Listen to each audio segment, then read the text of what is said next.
সালামুন আলাইকুম। আলহামদুলিল্লাহ, আমরা আজকে গুরুত্বপূর্ণ কিছু বিষয় নিয়ে আলোচনা করব। যারা অধিকাংশ মানুষ যা ভুল করছে, এই ভুল থেকে আমরা শিক্ষা নিব কোরআনের দলিলের ভিত্তিতে। আমরা দেখব আমাদের পূর্বপুরুষ অথবা আকাবিরা কিভাবে কোরআন বুঝেনি অথবা কোন কোন জায়গায় ভুল করছে, কোরআন কি বলে আর তারা কি শিখছেন, অথবা তারা কিভাবে প্রতারিত হয়েছেন ইবলিস দ্বারা। আমরা প্রথমেই একটি আয়াত দিয়ে শুরু করব। যেমন কোরআন পাঠের আগে আল্লাহ তাআলা বলছেন, ফাইজা করাআতাল কোরআন ফাস্তাইজ বিল্লাহি মিনাশ শাইতানির রাজিম, সূরা আন-নাহল আয়াত নাম্বার 98। আল্লাহ বললেন, যখন তোমরা কোরআন পাঠ করবে তখনই বিতাড়িত শয়তান থেকে আমার কাছে আশ্রয় চাইবে। তাহলে এই যে আল্লাহ আমার কাছে আশ্রয় চাইতে বলছেন, এটা সকল মানব জাতির জন্য বলেছেন। আল্লাহ যেটা বলছেন এটা তার নির্দেশ, আল্লাহর আদেশ। আল্লাহর আদেশ কোরআনে আসছে মানে হল এটা ফরজ। অথচ আমাদের অধিকাংশ আলেম ওলামারা এরা বুঝতেই পারছেন না। আমাদের এই হাফেজ সাহেব, রইস সাহেব, আপনি কি জানতেন হাফেজ সাহেব যে কোরআন পাঠের আগে আউযুবিল্লাহ পড়া ফরজ? আউযুবিল্লাহ পড়তে হয় এটা জানি, কিন্তু এটা ফরজ, সুন্নাত নাকি মুস্তাহাব এইটা জানতাম। দেখুন, আউযুবিল্লাহ সবাই পড়ছে, এইটা সবাই পড়ছে, আমরাও পড়ছি, কিন্তু এটা ফরজ, নফল, ওয়াজিব, মুস্তাহাব এটা জানতো না। তাহলে কেন আমাদের মৌলবীরা এটা জানায়নি?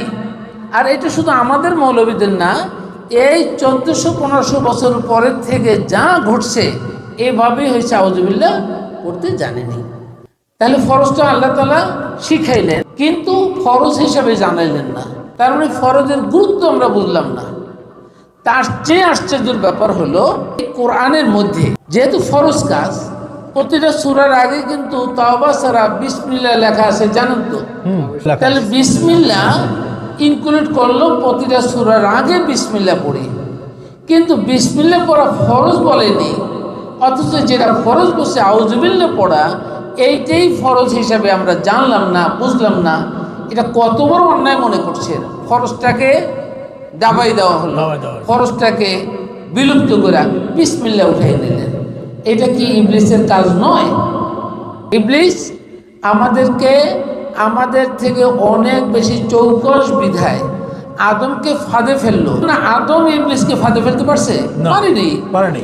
তাহলে আমাদের বুঝতে হবে, আদমকে যেহেতু ইবলিস ফাঁদে ফেলে, যেখানে আল্লাহ যে আদেশ করছে সেই আদেশের বিরুদ্ধে জুলুম করিয়ে আল্লাহর এই সুশোভিত আদেশ, কোরআনের আদেশ, সেইটাকে ভিন্নভাবে রূপকার দিয়ে বলে, তোমাকে আল্লাহ এই গাছের কাছে যেতে নিষেধ করছে কেন জানো?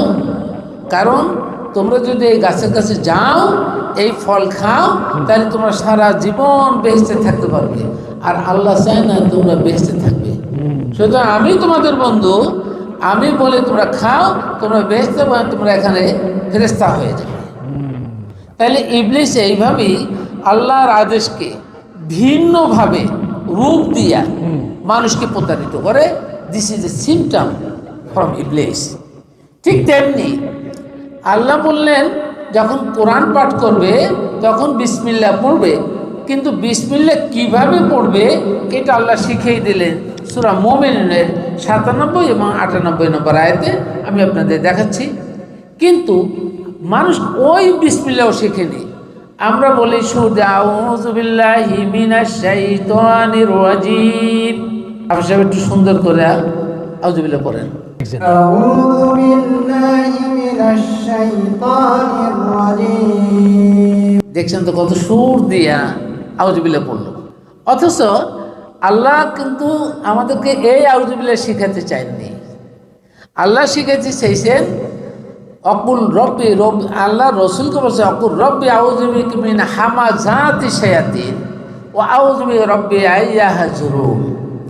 আল্লাহ রসুলকে বললেন, তুমি আল্লাহর কাছে এই হামাযাতি শায়াতিন, এই বিতাড়িত বা প্রতারিত শয়তান আছে, তার থেকে আমার কাছে আশ্রয় চাইবে। এখন ওখানে একটা মজার ব্যাপার হলো, হামাযাতি শায়াতিন বলছেন না। শয়তান কয়জন ছিল? শয়তান যদি একজন থাকে যেমন আদমকে প্রতারিত করছে কয়জন শয়তান? একজন। তাহলে একজন হলে তাহলে শায়াতিন না হলে শয়তান হতো। কিন্তু কোরআনে আল্লাহ বলে দিলেন হামাজাতি শায়াতিন, বহু রকমের শয়তান। আসলে আপনারা কি জানেন শয়তান কয়জন? জানা আছে? না, কারোরই জানা নেই, একমাত্র আল্লাহ ছাড়া কেউই জানে না যে শয়তান কয়জন।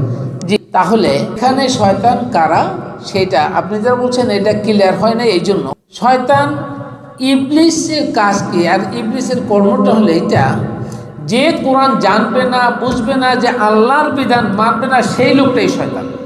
আপনি বুঝবেন যে শয়তানের কোনো রিপ্রোডাকশন হয় না, কোনো স্ত্রী পুত্র পরিজন নেই।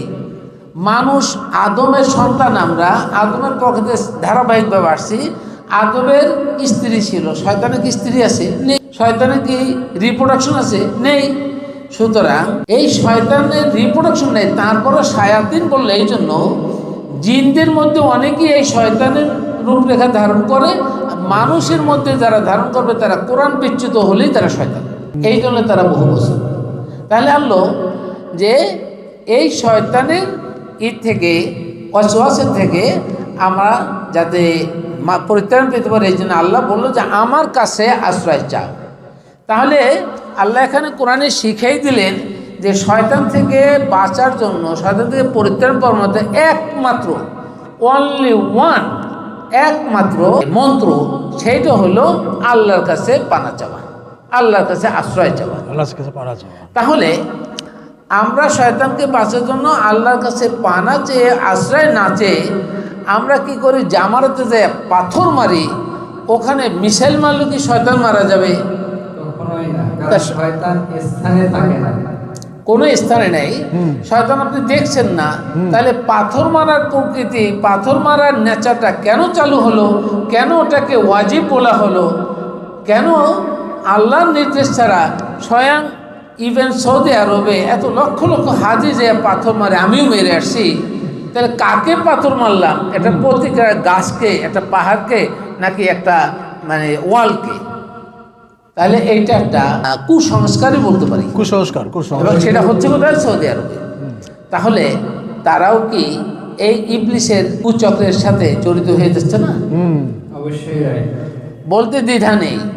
এবার আসুন, আল্লাহ শিখিয়ে দিলেন এইটা যে কোরআন পাঠের সময় তোমরা আউযুবিল্লাহ পড়বে, আমার কাছে আশ্রয় চাইবে।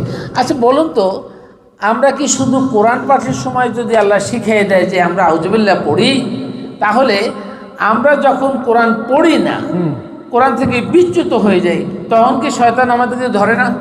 100 বার অবশ্যই ধরে। আর তখন আবার এই দোয়াই পড়তে হবে, আল্লাহ যে দোয়া শিখিয়ে দিয়েছেন। শুধু দোয়া পড়লে কি আমরা শয়তানের এই ওয়াসওয়াসা থেকে রক্ষা পাবো? আল্লাহ যেহেতু শিখিয়ে দিয়েছেন, আপনার পড়তে হবে। আমি এখানে বলি, আপনারা যেটা বলছেন আসলে আল্লাহ শিখাইছে, যেটা আমরা শিখতে পারিনি। অর্থাৎ আল্লাহও জানেন যে আমরা যখন কোরআন পড়বো না তখনও ইবলিস আমাদেরকে ধরবে, কিন্তু আল্লাহ এতে বুঝাইতে চেয়েছেন আপনি মানুষ হিসাবে সর্বদা, সদা সর্বদা যেন কোরআনের সাথে থাকুন, তাহলে ইবলিস ধরবে না। তাহলে সদা সর্বদা কোরআনের সাথে, কোরআন থেকে যখন আপনি বিচ্যুত হবেন তখন আল্লাহর সাথে যে সম্পর্কটা ওটা বিচ্যুত হয়ে যাবে, ওই মুহূর্তে শয়তান আপনাকে ধরবে। জিনিসটা কি ক্লিয়ার? ক্লিয়ার। অবশ্যই ক্লিয়ার। হ্যাঁ, তাহলে কীভাবে কোরআনের সাথে সংযুক্ত থাকবেন সারা সময়? সারাদিন কি কোরআনের এইটা নিয়ে আমি রাস্তাঘাটে ডিউটি করতেছি, এটাকে পড়তেই থাকবো না। তাহলে কোরআনের সাথে সংযুক্ত থাকার কীভাবে করতে পারে? ওয়েটা কি? What the way to be on the Quran? নিজের মনের ভিতরে একটা আশা আকাঙ্ক্ষা আসবে যে আমি এখন গুনার দিকে যাইতেছি, গুনার দিকে ধাবিত হইতেছি, তখন এই দোয়া পড়তে হবে, কুল আউযু বিরাব্বিকা মিন হামাযাতিশ শায়াতিন। আচ্ছা, তাহলে বোঝা গেল আপনি এখানে একটা হাত দিয়ে কইলেন যখন যাচ্ছে, এই হাতটা এখানে যাবে না, এক হতে পারে এইখানে, সদর এখানে, কলব এখানে, কখনই আর এখানে হাত এখানে যাওয়া। ইবলিস এখানে নিচ্ছে, ইবলিস মনে করাইছে সদর এখানে, সদর এখানে নেই। আপনি মনে করছেন যে আমি খারাপের দিকে যাচ্ছি বিধায় কোরআনের দিকে আসতে হবে, যে রব্বি আউযু মিন হামাযাতিশ শায়াতিন। কিন্তু পরের আয়াতটা আপনি বুঝেন নাই, সেটা হলো ওয়া আউযু বি রব্বি আইয়াহজুরুন। আল্লাহ 98 নম্বরের আয়াতে শিখাই দিলেন আর হে আল্লাহ, হে রব, ওরা যেন, শয়তান যেন আমাদের কাছে হাজির না হয়, শয়তান যেন আমাদের থেকে বা আমাদের কাছে না আসতে পারে।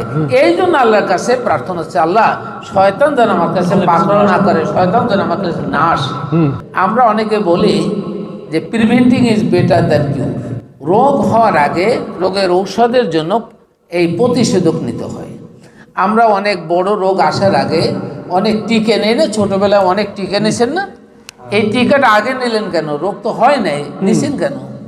যাতে রোগ না হয় ভবিষ্যতের জন্য। রোগ হলে আপনি রোগের ডাক্তার দেখাবেন, ওষুধ খাবেন, ততক্ষণ তো আপনি রোগে সাফার করবেন। এইবার শয়তানের রোগে যদি আপনারে ধরে, আপনি যদি বোঝেন যে শয়তান আমার ধরছে, তাহলে ওরে কি মিশাল মারবেন, গায়ে কি আগুন ধরাবেন, না পানির মধ্যে ডুব দিবেন, নাকি ক্রিম মাখবেন, নাকি ব্লিচিং মাখবেন? শয়তানের রোগে ধরলে আপনি তার থেকে ধরার পরে আপনি ওরা কেমনে রোধ পাবেন? আল্লাহ তো শিখাইছে যাতে তোমাদের না ধরে, আর আপনি বলছেন কি না যখন ধরবে তখন আমি আউযুবিল্লাহ করব, সেটা তো বলে নাই না। তাহলে উল্টা হয়ে গেল না? হলো কি না? উল্টা হয়ে গেল। শয়তানে যখন ধরবে তখনও তো এর থেকে, যদি রোগ আমার হয়েছে, রোগ হওয়ার পরে মেডিসিনের ব্যবস্থার মাধ্যমে যদি রোগ ক্লিয়ার হয়, তো শয়তানে ধরার পরেও তো অবশ্যই আল্লাহ আয়াত দিয়েছেন যে এই আয়াত করলে ওই রোগ থেকে মুক্তি পাওয়া যাবে। কিন্তু ততক্ষণ তো আপনি শয়তানের মধ্যে ঢুকলেন, ওই পাপের মধ্যে ঢুকে গেলেন, আপনার পাপের সীমা বাড়লো না? তার মানে আপনি আগেই শিখবেন, আপনি কেন ওদিকে শয়তানের ধরা খাইতে যান? আপনি এমনভাবে চলবেন, দুনিয়াতে আল্লাহ যা শিখেছে এইভাবে চলবো যে শয়তান যেন আমার কাছে না আসতে পারে। তার বুদ্ধি হলো আপনি সদা সর্বদা কোরআনের জ্ঞান অর্জন করে, কোরআনের স্মরণ রেখে আপনি সবসময় চলবেন।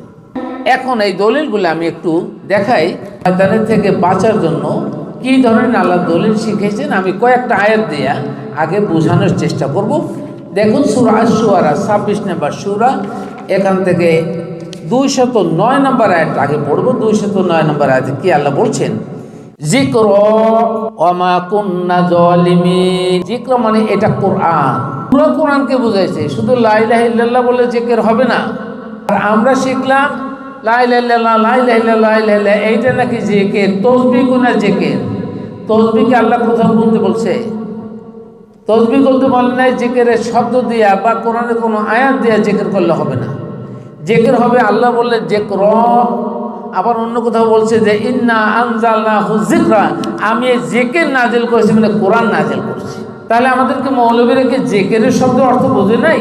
জিকির শব্দের অর্থ হলো অধ্যয়ন, স্মরণ এবং অনুসরণ। আপনি অধ্যয়ন মানে পড়বেন, জেনে শুনে পড়বেন, স্মরণ ওইটাকে স্মরণ করবেন এবং ওইটা আমল করবেন, অনুসরণ করবেন। দ্যাট ইজ দ্য জিকির। অর্থাৎ একমাত্র কোরআন এই টপ টু বটম, আগা থেকে শেষ পর্যন্ত, শুরু থেকে শেষ পর্যন্ত আপনি অধ্যয়ন করবেন, স্মরণ করবেন, সব সময় পথে প্রান্তরে যখন যা 24 ঘন্টা স্মরণ করবেন এবং এইটা যে আমল করছে সেটা অনুসরণ করবেন। যদি এটা করেন তাহলে এটা হবে জিকির। আর এই জিকির স্মরণ অনুসরণ করলে ইবলিস আপনার কাছে আসতে পারবে না, এটা আল্লাহ তাআলা বলে দিয়েছেন। ওমা তানাজ্জালাত বিহি শায়াতিন, এটি অর্থাৎ এই কোরআন শয়তানদের দিয়া বা শয়তানরা নাজিল করেনি। কথাটা আপনারা বোঝার চেষ্টা করেন। কোরআন কিন্তু জিব্রাইলের মাধ্যমে রসুলের কাছে আসছে, শয়তানের মাধ্যমে তো আসেনি না। এই জন্য আল্লাহ বললেন কোরআন কিন্তু শয়তানের মাধ্যমে আসেনি। তার মানে কোরআন যখন রসুলের কাছে আসছে, শয়তান ধারে কাছে শুনতেও পারে নাই। যদি শয়তান শুনতো তাহলে আদমকে যেমন পথভ্রষ্ট করেছিল, আমার মোহাম্মদকে বা রসুলকে যদি পথভ্রষ্ট করতো, তাহলে শয়তানের মাধ্যমে এই কোনো না কোনো আয়াতকে অবশ্যই সংমিশ্রণ পেত। এই জন্য পাবে না বিধায় আল্লাহ বলল লা রাইবা ফি, এই কিতাবের কোনো আয়াতের সাথে কোনো সন্দেহ নাই। কারণ শয়তানকে এটা শোনার থেকে দূরে রাখা হয়েছিল। যখন নাজিল হয় ইবলিস তার ধারে কাছে আসতে পারে, অর্থাৎ জিব্রাইলের সাথে এবং রসুলের মাঝখানে ইবলিসের কোনো পদচারণা ঢোকে নাই, উচ্চারণ করতে পারে নাই, ভুল বুঝাইতে পারে নাই। আবার তা আবার কীভাবে বললেন দেখুন, এটা আবার 211 তো বলছে ওমা ইয়ামবাগি লাহুম ওমা ইস্তাতিউন, এবং তারা এই কাজের যোগ্য নয়, তারা সামর্থ্যও রাখে না। অর্থাৎ এই কোরআন জানা বোঝা এবং কোরআন যখন নাজিল হয় তার এটা শোনার যে ক্ষমতা, এই ক্ষমতা আল্লাহ তাআলা শয়তানকে দেয় নাই। এই জন্য কোরআন পরিপূর্ণভাবে আল্লাহ তাআলা বলতে বলেন লা রাইবা ফি, এর মধ্যে কোনো সন্দেহের অবতারণা নেই। ইন্নাহুম আনিস সামি লামাহজুলুন, এই কোরআন নাজিলকালে তাদেরকে অর্থাৎ শয়তানকে এই কোরআন শোনার বা শ্রবণের থেকে দূরে রাখা হয়েছে। শয়তান শুনতেও পারে নাই। অথচ আমাদের তথাকথিত আলেমরা রমজানের শুরুতে দেখবেন স্বাগতের বক্তব্য বলে, এই রমজান শুরু হয়েছে, এই রমজান মাস কোরআন নাজিলের মাস, এই এক মাসের জন্য শয়তানকে আল্লাহ তাআলা শিকল দিয়ে বেঁধে রেখেছেন। কত বড় stupid they are, they could not understand the holy Quran. যে কোরআন নাজিল হয়েছে তারা আপনার এই মৌলবীরা বুঝতেই পারে শয়তানকে শিকল দিয়ে বেঁধে রাখছে। এর যে সাংঘর্ষিক কথা, কোরআন সাথে সাংঘর্ষিক কী আর হতে পারে? অর্থাৎ এরা বোঝে নাই যে শয়তান এই এক মাসে, অর্থাৎ কোরআন নাজিল হয়েছে এই এক মাসে শয়তান ওয়াসওয়াসা দিতে পারবে না। তাহলে এই এক মাসে যারা রোজা রাখে না, যারা আল্লাহর বিধান মানে না, তারা কি শয়তানে ওয়াসওয়াসা দিচ্ছে না? তাহলে ওই মৌলবীরাও তো ওয়াসওয়াসা করছেন। মৌলবীরা আপনারা বুঝতে পারেন, আমার এই বক্তব্যের মাধ্যমে অনেক মৌলবী হয়তো রাগ করবেন, আমার সাথে দ্বিমত পোষণ করবেন। মানসিকভাবে আপনারা যেহেতু টাকা পয়সার লালসায় আছেন, এই যে দ্বিমত করতেই পারেন, কিন্তু আমি সত্য কথাটা সত্য প্রচার করতে আসছি, কোরআন প্রচার করতে আসি। আপনারা কি শুনলেন অথবা আপনাকে বললেন, আমার পিছনে কি শত্রুতা বললেন, দ্যাট আই ডোন্ট কেয়ার। যদি এটা কেয়ার করতাম তাহলে আপনাদের এই নিয়ে এই মিডিয়ায়, সোশ্যাল মিডিয়ায় এগুলো প্রচার করতে পারতাম না। এখানে 213 আল্লাহ বললেন ফালা তাদউ, সুতরাং তাদেরকে ডাকো না মা আল্লাহে, আল্লাহর সাথে, ইলাহান, ইলাহ হিসাবে, আখরা ফাতাকুনা মিনাল মুআজ্জিবিন, আল্লাহ ছাড়া অন্য কাকে ইলাহ হিসাবে, শয়তান বা শয়তানের কোনো দোষকে ইলাহ হিসাবে তুমি ডেকো না, তাহলে তুমি শাস্তি প্রাপ্তদের অন্তর্ভুক্ত হবে। আল্লাহ বললেন আল্লাহর সাথে অন্য কাউকেও ডেকো না।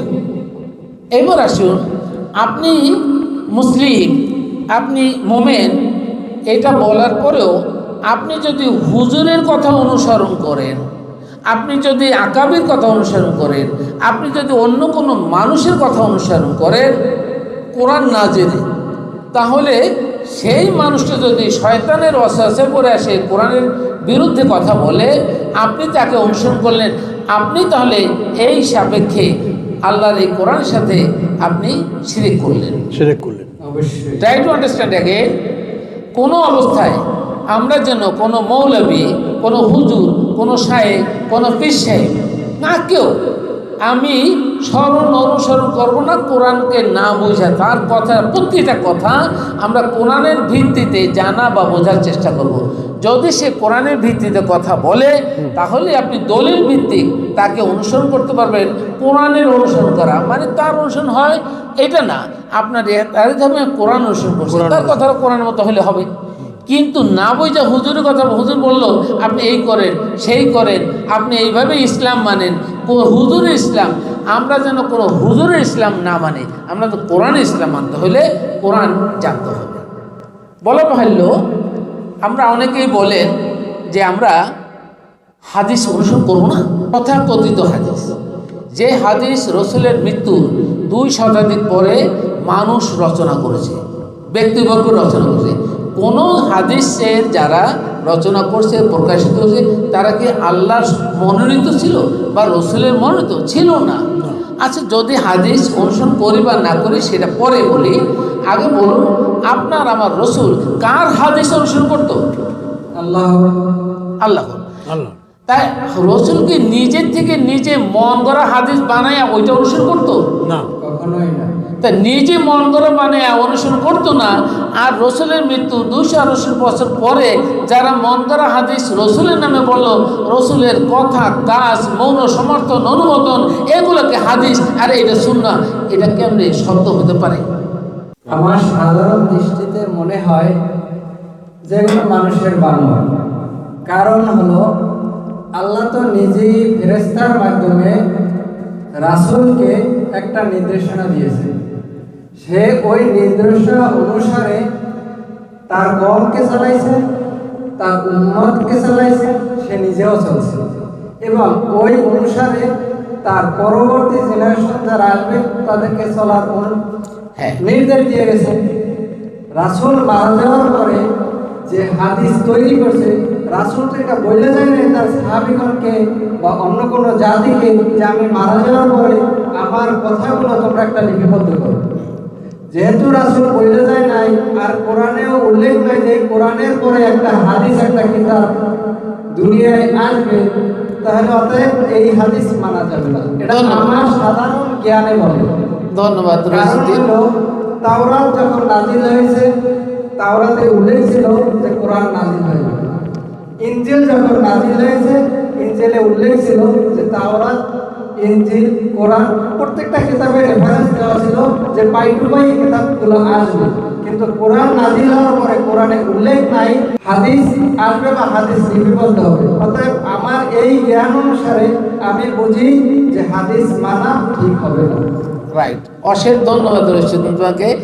এই সত্য কথাটা আমার দেখো বাংলাদেশের প্রেক্ষাপটে যদি চিন্তা করি, সারা বিশ্বের বাদ দিয়েও, তাহলে অধিকাংশ না 99% আলেম নামে যারা আছে মাদ্রাসায় শিক্ষিতা, মাদ্রাসায় পড়ুয়া, তারাও কিন্তু হাদিসের উপরে পড়ে মুহাদ্দিস হয়, মুফতি হয়, ফকি হয়, কিন্তু মুফাসসির হতে যায় না। ক্লিয়ার?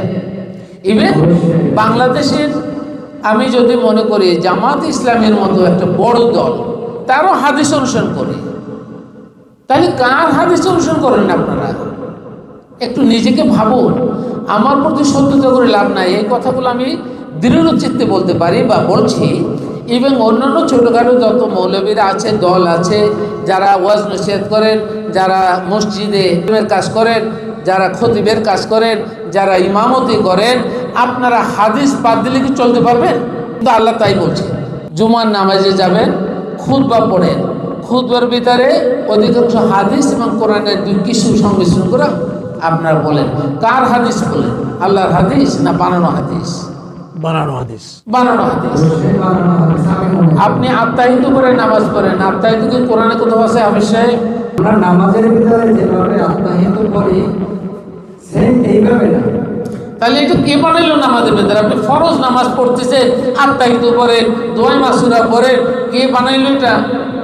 Question is there. নামাজ পড়তে আল্লাহ বলেন এই সালাত কায়েম করতে বলছে। সালাত কায়েমের মাধ্যমে আল্লাহর এই কোরআনের জিকির সর্বক্ষণের জন্য আল্লাহর সাথে সংযোগ স্থাপন করার নাম হলো সালাত। আর এই সালাতকে না বোঝা নামাজ মানে উল্লাস করলেন। আর এখন আমরা এই কথাগুলো বললেই অধিকাংশ মৌলবীরা এবং তাদের যারা শিষ্যরা, তাদের অন্ধভক্তরা বলবেন, আপনি যদি হাদিস অবমাননা করেন, হাদিস না মানেন, তাহলে নামাজ পড়বেন কেমনে? আর বেটা, তোমাকে তো নামাজ আল্লাহ এরকম পড়তে বলে নাই। তুমি উল্টা পথ থেকে কোরআন বুঝতে যাবা না, কোরআন থেকে অন্যটা বুঝতে যাবা। আগে কোরআনের মানদণ্ডে আনতে হবে, তারপরে অন্যটা বুঝতে হবে, নাহলে বুঝতে পারবেন না, তাই না? এই জিনিসগুলা আমরা দেখছি যে আমাদের অধিকাংশ মানুষ এটা বুঝতে পারেনি।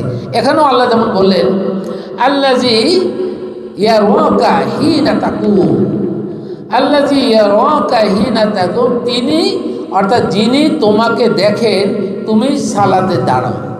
এই যে সালাতে দাঁড়াও বলছে, আল্লাহ রসুল কখন সালাতে দাঁড়াবে, কিভাবে সালাতে দাঁড়াবে, এইটা আল্লাহও দেখেন, আমরাও তখনকার সময় মানুষ দেখছে কিভাবে দাঁড়াও। এইখানে আর বলছে ওয়াতাকাল্লুবুকা ফি সাজিদিন, আর দেখেন সিজদাকারীর সাথে সিজদা করো, ওঠা বসা করো।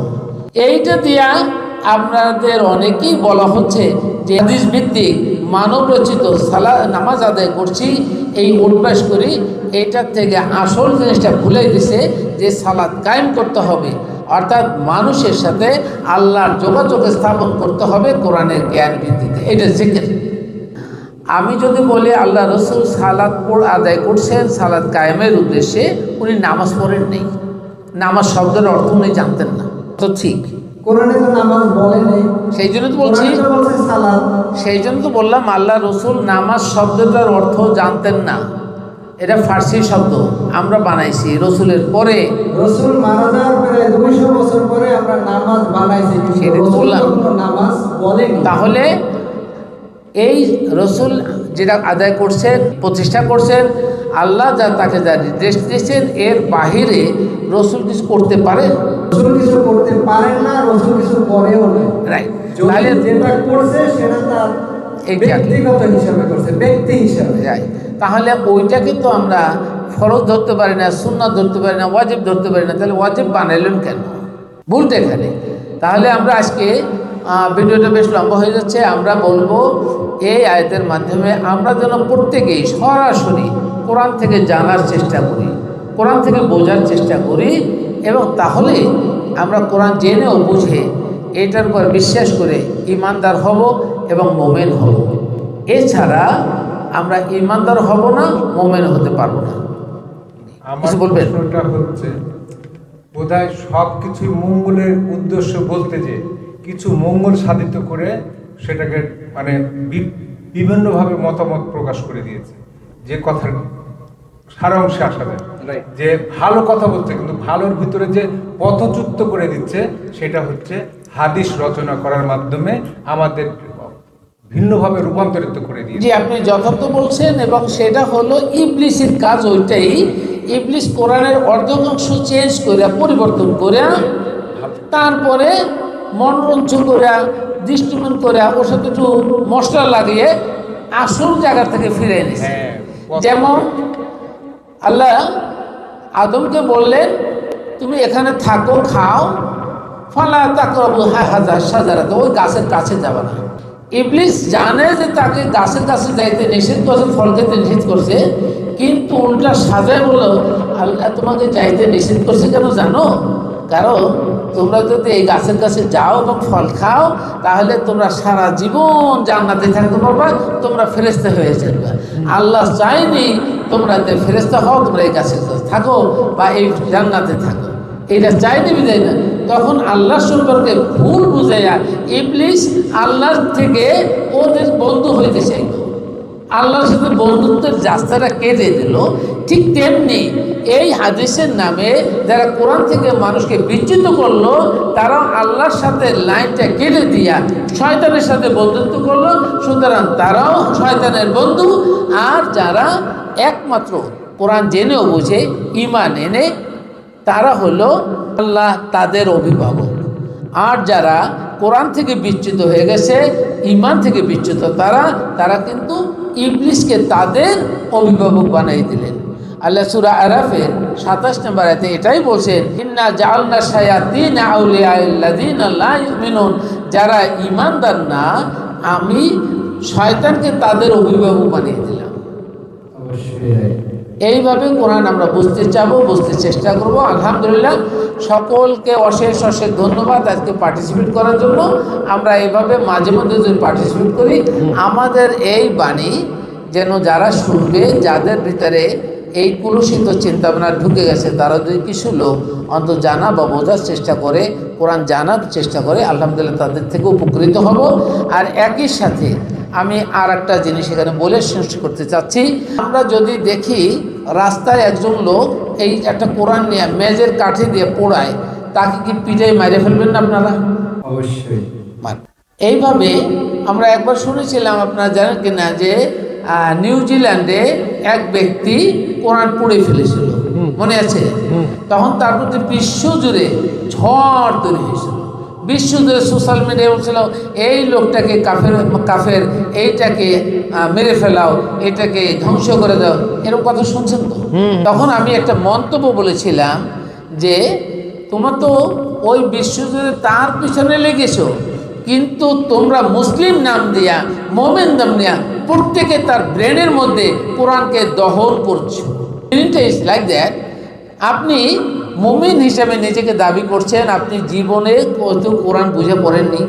কেউ বছরে একবার পড়ে না, কেউ মাসে একবার পড়ে না, কেউ সকালে 2টা আয়াত পড়ে, তাও না বুঝা পড়ে, অধিকাংশ না বুঝা পড়ে। তারা ব্রেনের মধ্যে কোরআন দহন করছে, কোরআন পড়াচ্ছেন। আপনার নিজের ব্রেনের মধ্যে কোরআন দহন করছেন, পড়াচ্ছেন, আপনার আর একজনের রাস্তায় পড়াইছে, তাতে দোষটা কি? এরকম কোরআন যদি 10টা পড়ায়, তাহলে কোরআন কি এরকম অনুমোদিত হতো বা প্রকাশিত কোরআনের সংখ্যা কমবে, আর 10টা ছাপাই নেবেন। কিন্তু আপনার ব্রেনের মধ্যে যখন কোরআন ভিন্ন জ্ঞান ঢুকে, কোরআন দহন করেন, পড়েন না, প্রতিদিন জানার চেষ্টা করেন না, ওইখানে কোরআনের পয়দা কেমনে হবে? এখানে আমার একটা প্রশ্নটা হলো যে কোরআন পড়াইলো, তার বিরুদ্ধে তাকে মাইরে ফেলানো যাবে না, তাকে বুঝাইতে হবে। কারণ রাসূল এই কাজটা করেন নাই, বা নবী এই কাজটা করেন নাই, যে ইসলামের বিরোধিতা করছে তারে কতল করেছে। আল্লাহ এটা শিখায় না।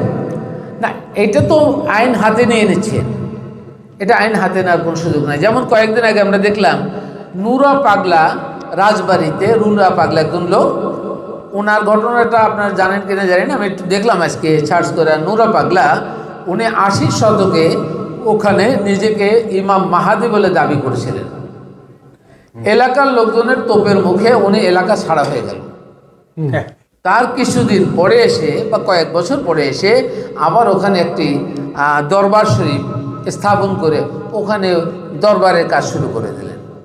দরবারের কাজ শুরু করার জন্য কিছু অন্ধভক্তি লোক, যেমন আমাদের পীর সাহেবদের ভক্তি আছে, কোরআন জানে না কিন্তু পীর সাহেবকে ফলো করে, এরকম অন্ধভক্তি লোক তার সমর্থন নিল এবং তারা এমনভাবে তাকে রেসপেক্ট করে যে মনে করেন উনি ইমাম মাহেদি, আসলে উনি অনেক কিছু করতে পারেন, আল্লাহর তরফ থেকে আগত। দেখা গেল গত 23শে অগস্ট, এই যে 23শে অগস্ট উনি রাজধানীর কোনো একটা হসপিটালে উনি মারা যায়। মারা যাওয়ার পরে তাকে নুরা পাগলাকে ওখানে দাফন করা হয় বিশেষ কায়দায়। ভূমির থেকে 12 ফিট উপরে একটা মাচাঙের মধ্যে করে ওখানে তার লাশ দাফন করা হয়। এইটা নিয়ে এলাকায় শোরগোল হয়। তখন তারপরে আমি চায়না ছিলাম, চায়না বিষয়ে কিন্তু এটা দেখলাম। এবং কোনো একদিন শুক্রবারে ওখানে তৌহিদি জনতার নাম দিয়ে, যারা তৌহিদের নমতার নাম দিয়েছে, তারা নিজেরা হয়তো কোরআন জানে না, তার নাম দিয়েছে তৌহিদের জনতা। তারা প্রশাসনকে নিয়ে, গোয়ালন্দ থানার প্রশাসন, তাদেরকে নিয়ে বলা হলো নুরা পাগলার লাশ নামাইতে হবে। নামাইতে ভক্তরা দেবে না, মারপিট হলো, তারপরে লাশ দাফন করা হলো। পরবর্তীতে ওখান থেকে লাশ উঠাই নিয়ে তৌহিদের জনতা ঢাকা খুলনা মহাসড়কে তার লাশ পুড়িয়ে ফেলা হলো। বাস্তবতা হলো যে এই যে নুরা পাগলা যখন আস্তানা করে, ইমাম মাহাদি করে, তখন তাকে কেন আইনের আওতায় আনা হয়নি? তাকে কেন তখন থেকে প্রতিরোধ করা হয়নি? যারা এই বড় বড় আস্তানা করে মানুষকে পথভ্রষ্ট করছে, এই ধরনের লোকজনকে কেউ আস্তানা করতে যায় না, কারণ তাদের বিরুদ্ধে কেউ নড়তে যায় না এবং সরকারও যায় না। আপনারা জেনে খুশি হইতে পারেন, বেজার হতে পারেন, আমাদের প্রয়াত এরশাদ সাহেবও কিন্তু কোনো কোনো মাজারে যাইতেন, 800 শিল্পী সাহেবের কাছে দোয়া চাইতেন, চিটাঙে যাইতেন, সিলেটে যাইতেন, মাজারে যাইতেন, কারণ এরশাদ সাহেব কোরআন জানতেন না। এইভাবে যারা দেশ বরণ্য নেতা অথবা দেশের শাসক, তারা যদি কোরআন না জানে, তাহলে আমাদের কোরআন বিরোধী সিলসিলা করতেই থাকবে। সাথে আপনারা দেখবেন এই যে আপনার দেওয়ানবাগ যে মৌলভী সাহেব ছিলেন, দেওয়ানবাগে হুজুর, কত মানুষকে পথভ্রষ্ট করছে, কিন্তু এখন মৃত্যু হওয়ার পরে এখন আর দেওয়ানবাগ নাই, তাহলে গেল কোথায়? যা কিছু অস্তমিত হয়, তারা যা কিছু চিরস্থায়ী না, এটা আল্লাহর পক্ষ থেকে না, ক্ষণস্থায়ী। সুতরাং আমরা এই আজকের এই ভিডিওর মাধ্যমে এটাও বলতে চাই, প্রশাসন থেকে শুরু করে প্রত্যেকটা পদে পদে ইউনিয়ন মেম্বার থেকে মেম্বার, চেয়ারম্যান যারা আছে, তারা যদি কোরআন জানা ব্যক্তি হয়, তাহলে এই সমাজে এই ধরনের মিসক্রিয়েট হবে না, সমাজে এই ধরনের খারাপ আচরণ চলবে না, সমাজটা হবে ইসলামের গতির ভিত্তিতে, কোরআনের গতির ভিত্তিতে। আল্লাহ হাফেজ।